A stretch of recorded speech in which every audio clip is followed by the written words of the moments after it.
the topic that has been given to me is, it's a nice topic, inculcating empathy in AOP learners. So where does it start? When we just look at his face, where here it's flowing down the cheek, that puts us in front of a mirror, where comes the question of empathy. Empathy, sympathy and empathy, these two words are very close to each other. And what is the difference between sympathy and empathy? Sympathy is a feeling of compassion or sorry about someone's hardship. And empathy is the ability to understand people's feeling by putting oneself in that position. So putting someone in the same shoe. And when empathy is there, person starts acting. Let me give you one example. One innocent gentleman who is very close to me, he one day asked me, "Sir, what is RIP?" Because I see so many RIPs in Facebook and WhatsApp. What does it mean? I said, the expansion is rest in peace. So when somebody passes away, it's an expression of sympathy by from his dear, near and dear ones. Then he said, "Oh, it's only RIP. Then what do they do?" I said, I should take this anecdote to say that that here comes the difference between sympathy and empathy. Only posting RIP is sympathy, and really feeling to do something for that particular person is empathy. And empathy is an essential personality trait of human beings. Actually, you see that some person learn empathy very spontaneously, and at the beginning already Usha has said that that most of the students, almost 99% of the students, they are very young, unless someone is posted from deputed from other organization. uh, they're all young, so they don't have much experience of life. And some learn spontaneously because of their background, and some needs to be actively taught. So what are the common approaches? I listed down the common approaches, how we can inculcate empathy among the youngsters. So first is familiarizing the students with different emotions of people, training communication skill, appropriate vocabulary, point of view, and so on. And I will be expanding on each of the topics. So first, we should familiarize the students with different emotions of people. So trainees are young. Their social experience is very limited. And most of them might not have visited any hospital in their life before, because when they join the institutions, they're hardly 18, 19 years. So they don't have the experience how people behave when they come to a hospital. So they are not familiar with different emotions of people, especially when they are under stressful condition in hospital. And the trainer's responsibility is making them familiar about the common emotional expressions of people, so that they can behave properly. Communication skill is very important. This is essential. They should be initially taught how to greet the patients, how they should guide the patients and their families, and communicating the right information using the right language. Because any kind of miscommunication from anybody in the hospital creates a mess. And they should know whom to communicate and what. Like an example, if a very elderly lady comes to a clinic and uh, you detect some problem in her eyes, and you want to explain that thing to that lady, the first thing that you should do, you should look at who has accompanied that lady. So you call the person who would be understanding the things better. So keeping that person in front of the lady, you try to explain what has happened and what is your plan regarding the treatment. And there should be responsibility about timely communication. So communication skill is very important, and vocabulary is also equally important. Same thing can be said differently using a different set of words, and it makes difference. The main purpose of using the proper word is reducing the mental stress of the patient and the family. Like, let us take an example of, say, diabetic retinopathy. So, if we examine a patient with the history of diabetes and we see that there is no there is there is there is no diabetic change in the retina, then we break the news in such a way that we say that there is a good news for you. Your eyes do not show any diabetic change. So that should encourage you to maintain your diabetes control. So things can be put in that way. If someone has some diabetic retinopathy, so the way we prefer to put the news to the break the news to the patient, saying that there are some problems in your eye due to diabetes, and we would try to give you the best of the treatment, and let us explain the things to you so that you can also participate in the treatment process, so that we get the best outcome out of it. So if the trainer talks to the patient choosing the right kind of words, then the students also, the trainees also, they also imbibe what kind of word, what is the modulation of the voice, and how the things are put to the patient. And it is very essential for explaining the prognosis to the patient, and very essential for ensuring participation of the patient in the treatment process. Next comes the point of view. Everybody has a different point of view.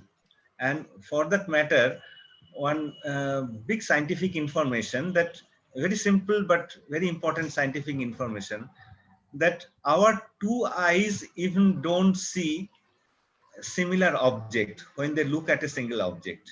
So if I am looking at a pencil, uh, one eye is looking at one side of the pencil better, and the other eye is looking at other side of the pencil better, then the two eyes are fusing the images like a scene, and there is a single image comes. So there is going to be always a difference in the point of view. So every individual comes from different social and family background, so they look at things differently. And point of view varies while looking at the events and the people. And active training is needed to develop rational thinking among the trainees. Again, I'm going to give one example I heard from one of my classmates. He is a teacher in community medicine. It happened in one village in Uttar Pradesh. He took his students to the village and for a rural health orientation visit, and he found that there was one little girl suffering from dehydration, and he suggested that the same girl should be immediately shifted to the hospital. And the the the grandfather of that little girl, he was the head of the family. So the grandfather was told that immediately you should take your granddaughter to the hospital. But the grandfather said, "Doctor, can I wait for one more day? So today I have a different important business, and tomorrow I can take the girl to the hospital." The doctor said, "No, her condition is very serious. You should admit her today." Then repeatedly the grandfather was saying, "Can I take the girl tomorrow? Can I take the girl tomorrow?" Uh, then they were curious. What was the reason? Actually, the buffalo buffalo that belonged to the family, the buffalo was sick, and the grandfather was taking that buffalo to the veterinarian on that day, and he thought that he would take the granddaughter the next day in the hospital. People might think that grandfather is a very, irresponsible person, is a cruel person. He is giving more importance to buffalo uh, than a little girl in the family. But if you think from a different point of view, that that buffalo gives earning for the family. The family survives by selling the milk of the buffalo. So both are equally important. The grandfather was not that a bad person. Then my friend, he's a doctor, he said, okay, do one thing. We are taking the girl and her mother to the hospital. You come to the hospital tomorrow. We are admitting them in the hospital. You come tomorrow and you take care of of the family. So he agreed. So that is the point of view. Always we should not be critical about others' point of view. And developing listening skill is very important. And the first step for treatment is understanding the individual in his or her context. For that, we should listen what that person is saying. And patient listening is the first step towards understanding others. And for that, how to listen and pick up the important points, that needs to be guided. So for developing the listening skill. And case study documentation is very interesting and important. And because the case studies come from real life stories, so they can easily correlate. So the trainer's responsibility is highlighting the essential elements that about the human values of the story, and the trainees should be encouraged to look for interesting subjects and the document. Now most of them will be having almost everyone will be having some smartphone with the camera, so they can take the picture, they can document the text. And of course we should share good stories to them, like the one this is one family where 5 out of 9 members of the family were blind due to cataract. So all the trainees, everybody in the hospital knew that we brought the patient, or the people from the brought the people from the hospital, from the village to our hospital. We could restore sight for all of them. So they were all very much uh, very much with the family. So whenever this family comes for follow up, they all treat them very cordially. So they got involved in this process. And of course storytelling is a very powerful tool, and the story should be relevant, and examples can be taken from the great lives, and examples can be taken from great lives, and stories should be collected from the same field, preferably with the similar characters. Because when of course we can take stories from the west, we can take stories from other countries, but when we tell stories from the same society, if we show the faces which are familiar to them, so that makes much better impact. Now there are some stories like Mother Teresa. I was talking to one lady of Tom's.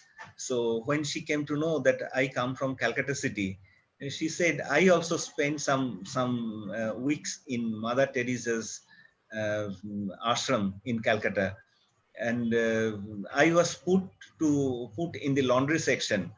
And then she said that I asked mother, why are you not using a washing machine for cleaning the dirty clothes used by the sick people? We have so many, we can afford to put so many washing machines. But mother was very strict. She said that you should wash it by hand so that you can feel the pain of the people they are suffering. So this is a great teaching, and only the great teachers like Mother Teresa, they can do like that. And we have personal experience of learning from our chief, Dr. Venkateswamy. He always used to tell a very high spiritual value about, uh, he used to say that when the patient surrenders to you, don't you feel oneness with the patient? So if you are doing good to the patient, you are doing good to yourself. So there's a high spiritual value that he used to emphasize on the students. And exposure to outreach and social activities, they have a very strong influence, and it helps in understanding socioeconomic background of the patients. Uh, when the students go to outreach camps in distant locations, they know how much distance the patients are traveling and how they are reaching the hospital, how much hardship they are facing, and the mode of transport. They are traveling by boats, then taking a bus, then traveling by rickshaw and all those things, mixed transport. And they get a chance to interact with various types of people in the locality when they're exposed to outreach camps. And that really uh, makes them mature in the profession. So outreach, and on top of that, if there is a scope of participating social activities, that has a great value in developing the team. So I'm just sharing some very recent pictures. Few months back, we had a cyclone in our area.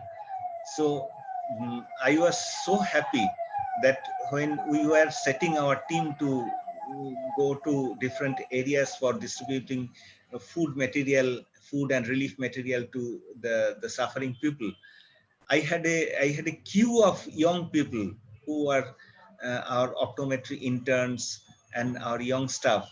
Mm, they wanted to volunteer, so they took turns to go to different villages.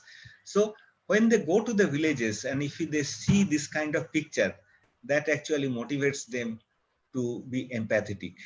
So if they see the devastation of nature, so they become empathetic, and that makes them to carry this load of drinking water, heavy drinking water bottles on their head to transport to the islands. So in the islands, we had to travel sometimes 5 hours, 6 hours by boat to reach the people who are really suffering. And this is one picture of relief work in Sagar Island, and hope you can see how our students are climbing the boat, and they are much lighter than me, but looking at their effort, I felt motivated, and I also jumped like that to enter the boat. And ladies are no way less than the boys. So young ladies, they are all optometry interns. So young ladies, they participated equally in the relief work when it happened. And the most powerful thing is the personal touch. Nothing can match personal touch. So remembering names brings caregivers closer to the patient and the family. And again, I remember Dr. Najir. She used to always emphasize that we remember the names of the patient, and suddenly she would ask what is the name of the patient, so that we know we know the patient personally. And uh, and another within the quotation mark, I have put the lesson of Dr. Para, who used to be a great teacher. So he used to say that treat the patient, not the disease. So our ultimate objective is treating the patient, not the disease. And this is possible only when someone knows the patient as a whole, becomes empathetic.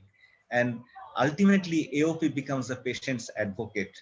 The, the allied ophthalmic persons, they will collect physician sample for certain glaucoma patients who cannot afford to buy the medicine.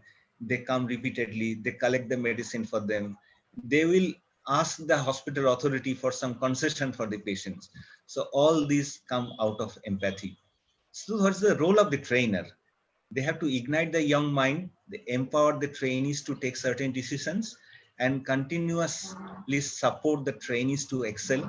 And the top leader has to see that they have created an enabling environment so that they can work freely, and their empathy is is intact and sharpened, and nobody hurts their mind, then the empathy will not grow. So ultimately, it's the teamwork where empathy is born in the teamwork that I believe. And I would like to show one short video, and in this video you see it's a chain of activity, and in this chain there are younger pupils, there are senior pupils. So this chain is very important, where younger people should demonstrate, the elder people in the organization should demonstrate to younger people how to work as a member of the team, and that's how the empathy is born. Thank you very much.